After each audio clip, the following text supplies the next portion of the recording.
وہ مرد جن کو مرتے وقت تھوڑی سی بھی تکلیف نہیں ہوگی، وہ خوش نصیب 5 مرد یہ ہیں۔ بسم اللہ الرحمن الرحیم۔ اللہ تعالیٰ سورہ ال عمران میں فرماتے ہیں، ہر جان کو موت چکھنی ہے اور تمہارے بدلے تو قیامت ہی کو پورے ملیں گے۔ جو آگ سے بچا کر جنت میں داخل کیا گیا وہ مراد کو پہنچا، اور دنیا کی زندگی تو یہی دھوکے کا مال ہے۔ ناظرین اکرام، نزاع کے وقت مسلمان کو جو تکلیف ہوتی ہے اس پر اللہ رب العزت کی جانب سے نیکیاں عطا کی جاتی ہیں، جیسا کہ سنن ابن ماجہ میں روایت ہے، حضرت عائشہ رضی اللہ تعالیٰ عنہ سے مروی ہے کہ رسول اللہ صلی اللہ علیہ وسلم ان کے پاس تشریف لائے، اس حال میں کہ ان کے پاس ان کا کوئی قریبی رشتہ دار موت کی سختی میں مبتلا تھا۔ رسول اکرم صلی اللہ علیہ وسلم نے مشاہدہ فرما کر حضرت عائشہ رضی اللہ تعالیٰ عنہا سے فرمایا، اپنے رشتہ دار پر غمگین نہ ہو، اس لیے کہ یہ اس کی نیکیاں ہیں۔ نیز حضرت عائشہ رضی اللہ تعالیٰ عنہ سے اسی مضمون کی روایت ہے کہ جب سے رسول اللہ صلی اللہ علیہ وسلم کی وفات کی تکلیف میں نے دیکھی، اب میں کسی مسلمان میت کی حالت نزاع کی تکلیف کو اس کے حق میں برا نہیں سمجھتی۔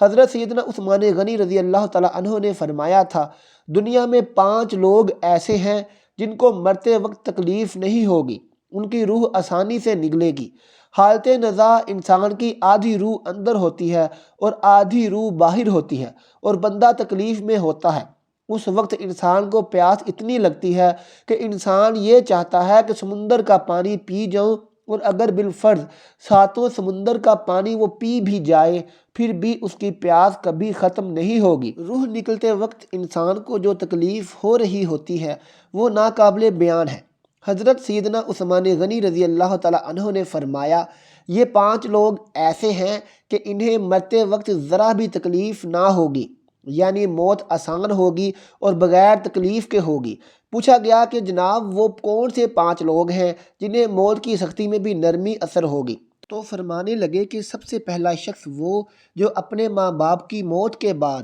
یعنی ماں باپ کے مرنے کے بعد وراثت کا حصہ اپنی بہنوں کو پہنچانے میں جلدی کرتا ہے، یعنی وراثت کا حصہ اپنی بہنوں کو جلد اور بروقت پہنچاتا ہے۔ ناظرین، بہن کا حق کھانا ایسا ہے جیسے خنزیر کا گوشت کھانا۔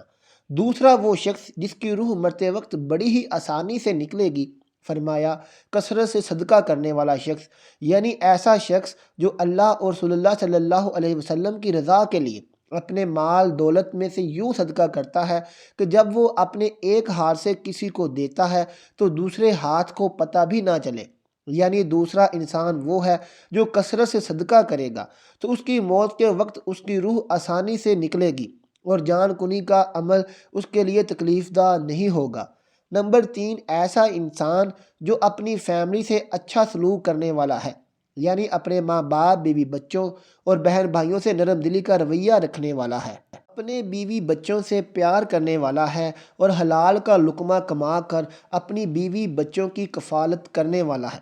بزرگان دین فرماتے ہیں کہ جب رزق تنگ ہونے لگے تو دسترخوان کو وسیع کر لیا کرو، یعنی اپنے بیوی بچوں پر خرچ کرنا بھی صدقہ ہے، انہیں کھلانا پلانا صدقہ ہے۔ لہذا ایسا شخص جو اپنی فیملی پر خرچ کرتا ہو اور ان سے حسن سلوک کرتا ہو تو جب وہ دنیا سے رخصت ہوگا تو اس کی روح نکلنے میں آسانی ہوگی اور اسے کوئی تکلیف نہ ہوگی۔ اسی طرح حضرت عثمان غنی رضی اللہ تعالیٰ عنہ نے، جو شخص یہ سوچ کر نماز ادا کرتا ہے کہ جو نماز وہ ادا کر رہا ہے وہ میرے نبی صلی اللہ علیہ وسلم کی آنکھوں کی ٹھنڈک ہے،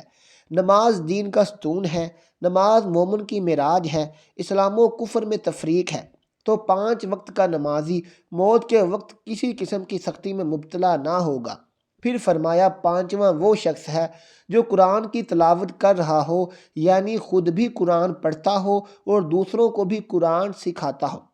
پھر فرمایا راتوں کی تنہائیوں میں اٹھ اٹھ کر قرآن پڑھا کرو اور قرآن پڑھتے وقت رویا کرو۔ فرمایا کہ اگر رونا نہ بھی آئے تو رونے کی کوشش کر لیا کرو۔ حضرت علی حجویری گنج بخش رحمۃ اللہ علیہ سے کسی نے پوچھا کہ حضرت اگر رونے کی کوشش بھی کریں اور پھر بھی رونا نہ آئے تو پھر کیا کریں؟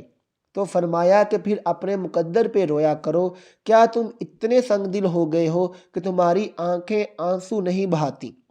حضرت عائشہ صدیقہ رضی اللہ تعالی عنہا کہتی ہیں کہ جب سے انہوں نے اللہ کے رسول صلی اللہ علیہ وسلم کو موت کے وقت درپیش سختی کا منظر دیکھا ہے، تب سے کسی کی آسان موت پر خوش نہیں ہوتی اور آسان موت نصیب ہونے کی تمنا بھی نہیں کرتی، کیونکہ وہ جان چکی تھی کہ نہ تو موت کی سختی مرنے والے کے برے انجام کی دلیل ہے اور نہ آسان موت کوئی عزت افزائی کی بات ہے۔ اگر سچ مچ ایسا ہوتا تو اللہ کے رسول صلی اللہ علیہ وسلم کو آسان سے آسان تر موت نصیب ہوتی۔ یہی وجہ ہے کہ نہ وہ موت کی سختی کو ناپسند کرتی تھی اور نہ کسی کی آسان موت پر خوش ہوتی تھی۔ موت کی سختی کے بارے میں حضرت عائشہ رضی اللہ تعالی عنہا سے روایت ہے، آپ رضی اللہ تعالی عنہا فرماتی ہیں کہ میں نے رسول اللہ صلی اللہ علیہ وسلم کو حالت نظام میں دیکھا۔ آپ صلی اللہ علیہ وسلم کے پاس پانی کا ایک پیالہ رکھا ہوا تھا، آپ صلی اللہ علیہ وسلم اس میں اپنا ہاتھ داخل کرتے اور پھر اپنے چہرے پر پھیر لیتے تھے اور فرماتے تھے کہ یا اللہ موت کی سختی میں میری مدد فرما۔ مختلف احادیث مبارکہ سے معلوم ہوتا ہے کہ مومن کی روح بہت آسانی سے نکلتی ہے اور روح کے نکلتے ہی اس کے لیے خوشخبریاں شروع ہو جاتی ہیں، جبکہ کافر کے بارے میں آتا ہے کہ اس کی روح انتہائی سختی کے ساتھ قبض کر لی جاتی ہے اور اسی وقت سے ہی اس کے برے احوال شروع ہو جاتے ہیں۔ البتہ متعدد احادیث مبارکہ میں یہ بھی مذکور ہے کہ اللہ تعالیٰ نے موت کے اندر ایک ایسی شدت اور سختی رکھی ہے کہ اس کا احساس دنیا سے جانے والے ہر شخص کو ہوتا ہے، خواہ وہ نیک مسلمان ہو یا بد ہو یا کافر ہو، لیکن مومن پر جو تکلیف آتی ہے وہ اس کے گناہوں کی معافی اور درجات کی بلندی کے لیے ہوتی ہے، جبکہ کافر پر جو تکلیف اس کے بدعمالیوں کی سزا کے طور پر آتی ہے۔